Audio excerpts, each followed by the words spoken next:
also working to ensure America remains the crypto capital of the world. And to that end, last year, I signed the landmark Genius Act into law. Now Congress is working very hard on crypto market structure legislation, Bitcoin, all of them, which I hope to sign very soon, unlocking new pathways for Americans to reach financial freedom. Ripple just announced at the World Economic Forum, XRP is playing a central role. And during today's episode, we're going to show our community how the largest companies on the planet are focused on tokenizing assets on the XRP ledger. With over 2,000% growth in the year 2025, Ripple's CEO highlights how we are on the precipice of massive change. With the Clarity Act unlocking how banks work in the digital asset space, we're about to watch the largest companies on the planet start leveraging blockchain, bringing in the digital era of finance we've all been waiting for. Hello and welcome back to another episode of Good Evening Crypto, your favorite crypto news related channel. If you enjoy this content, smash that like button and subscribe, as you're going to get an update every single day, 5:30 p.m. Eastern time. And I would encourage every single one of our listeners to stick around through the entire episode today, as we are going to be playing the entire 6-minute clip from Brad Garlinghouse segment on tokenization at the World Economic Forum. Now, there's two major takeaways our listeners are going to be aware of. Number one, XRP is at the center of everything that Ripple is creating. And number two, the Clarity Act is going to onboard the largest companies in the world into blockchain products like we've been discussing every single day. So with that being said, let's break down the new World Economic Forum clip and show our listeners what they need to hear. Brad, on that note, there are lots of sound bites there, lots to respond to. You already seen the momentum. First up, tokenized assets on Ripple's XRP ledger surged over 2,200% last year. Just weigh in from your perspective. Well, I think I agree with a lot of what was said here. You know, I do think the first poster child of tokenization was really stable coins. You saw, as Brian observed, massive growth last year. I think, went from, in 2024, $19 trillion of transactions on stable coins. Last year in 2025 is $33 trillion. So about 75% growth. I think many in our industry would say that's going to continue. I think to the extent there's space between what Brian was just talking about and how I think about the Bitcoin idea of a Bitcoin standard, I look at that and I think it's much more of the marriage.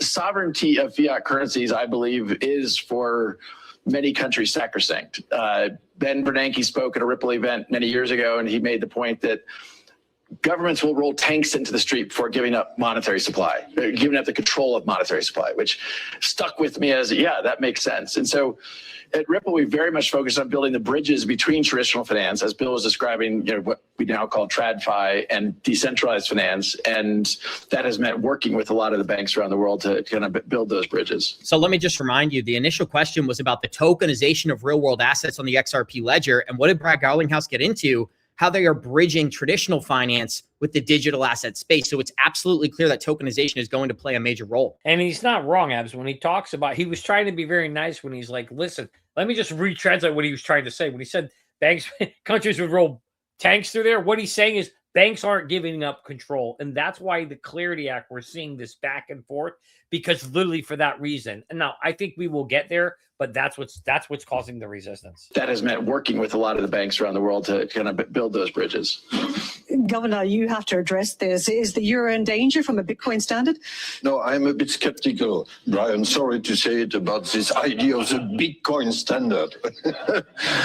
We left the gold standard, but the gold was only a technical mean. What is important is what you say, Brad, that monetary policy and money is part of sovereignty. And we live in democracies, and I think the public role is key. Element of trust, but there's also an element of momentum. We're seeing it in terms of the swing away to gold, which is now just a momentum trade as trust has eroded. Brad, do you want to come in on this and the element of trust? Well, I certainly think momentum is a big part of this. And I think, frankly, I personally think the crypto environment, and stablecoins included, and even tokenization, momentum is so much on our side of that direction. And that's partly because you're seeing the US, the largest economy in the world, has been pretty openly hostile towards facets of crypto and blockchain technologies. And that has shifted dramatically, starting with the White House, but certainly, the work that the industry based in the US has come together and helped elect a much more pro-crypto, pro-innovation Congress. And you're seeing that play out. So I think momentum is a big part of this. And continuing to make sure that we're playing into that in a nice way, but also demonstrating real results. Because look, if this is just hype, I think part of the tokenization topic, the main topic today, part of that is like, we shouldn't tokenize everything just to tokenize something. There has to be a positive outcome of efficiency or transparency or, some of the root benefits of being tokenized. Otherwise, it's just like, okay, it's a nice science experiment. Well, I love what Brad had to say there about the hype, Johnny, because there is a lot of speculation in the crypto space right now, but I believe it will be short-lived after the passing of the Clarity Act. We're going to start seeing these major players speculating on which digital assets are here to stay and which of these projects are going to garner the most attention. Well, obviously, Ripple is taking a central role. They are sitting on stage with the World Economic Forum discussing how it's going to play out. And for anybody who doesn't know, Brad Garlinghouse is working hand in hand with Donald Trump to develop the Clarity Act. So while Brian Armstrong is sitting on one side saying he doesn't want this bill passed, Brad Garlinghouse is doubling down on the fact that clarity is better than chaos, and they experienced that firsthand. Well, you know what, Abs, and what you're kind of witnessing there, and it's funny that they're sitting next to each other, is their business models are very, very different.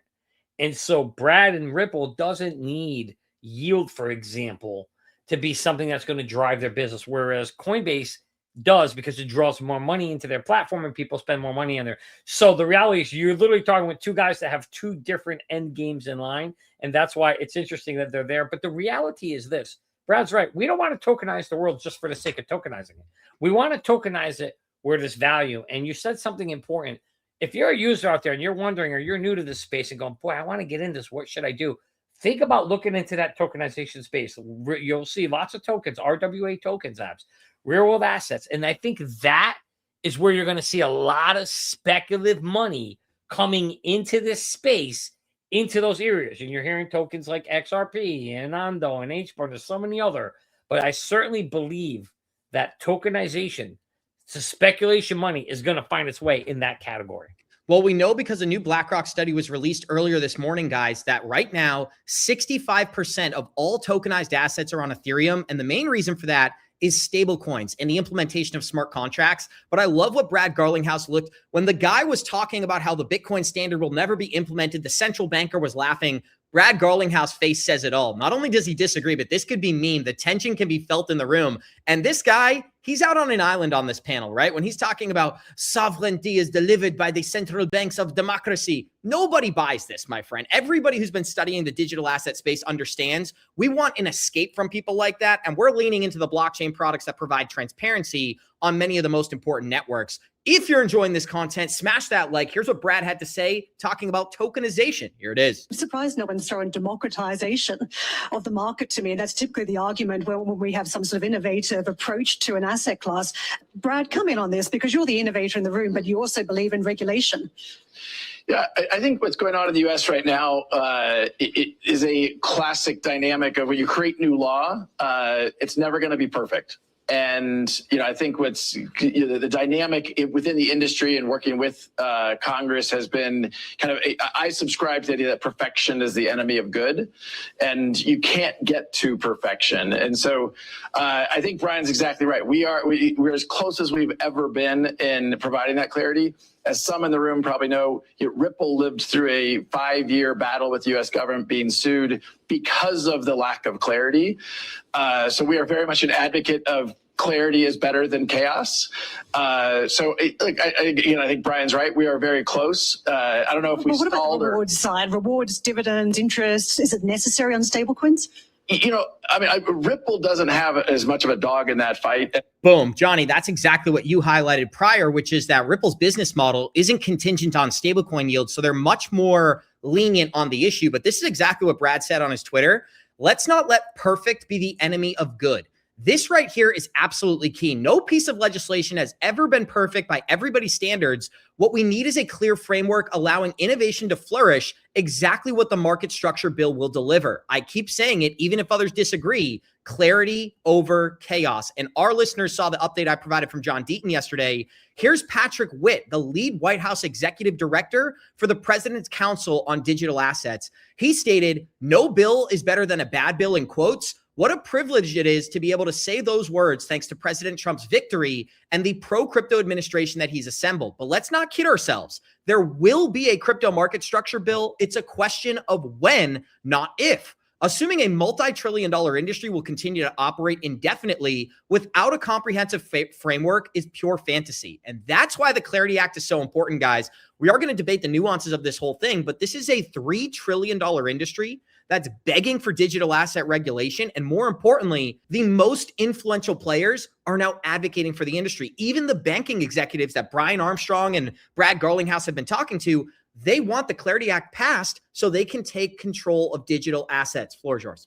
Yeah, listen, at the end of the day, anybody who thinks that we are going to get a crypto bill without the banks who are the number one being threatened by it is in the fantasy world. Just like he said, it's fantasy. It's just not going to happen.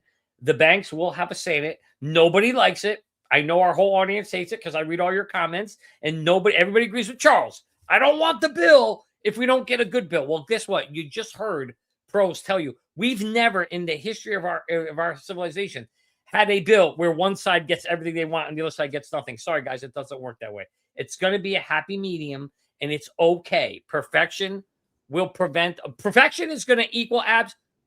Choke point 3.0. Do you really want to sit another 5 to 10 years staggering sideways, not knowing what this industry is going to be like, and nobody innovating and prices going down? Because that's what's going to happen. No, I actually don't think that will happen. I think what will happen is countries like Russia and China and Brazil and the UAE will work to regulate the space. And then in 2028, 29, the United States is playing catch up while these other counterparts have been building the infrastructure for the last 5 years. Guys, let me know some of your thoughts in chat. Like Johnny said, we read all the comments underneath the video. Here's the end of what Brad Garlinghouse had to say in this short clip. Battle with the U.S. government being sued because of the lack of clarity.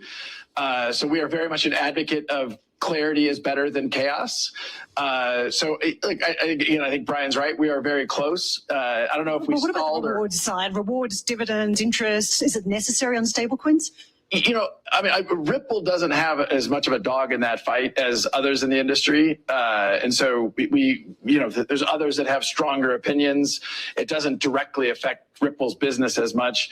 I agree in some ways that, look, competition is good. And I agree very much with the idea of level playing field. Now, I also think a level playing field goes two ways, in that crypto companies should be held to standards that banks are, and banks should be held to standards that crypto companies are in order to compete. So I don't think that's a one-way street that somehow Team Crypto gets to have, a certain pass in some way. Is that one for you? Sure. I'll comment briefly. Not all layer one blockchains are created equal. Some use, as you're describing, proof of work. Some use proof of stake. Some use other consensus models. So I wouldn't uniformly put all of the kind of blockchain infrastructure in kind of one power lens. And so I don't think it's as big as a deal. And what you're seeing is most of the activity of stablecoins today is on more power efficient blockchains, either use proof of stake or a consensus mechanism. Just to add to that, proof of stake uses 99.9% less energy than proof of work, Right. which most of the tokenization is happening on Ethereum blockchain, which uses proof of stake. I'm going to touch on that. Does it provoke more speculation in asset classes, and where does it leave the average owner? Well, you're choosing the word speculation. I subscribe to Brian Armstrong's comment earlier of opening up investment access, and investment versus speculation. I put it in kind of two different buckets. They both have a purpose. They both have active market participants.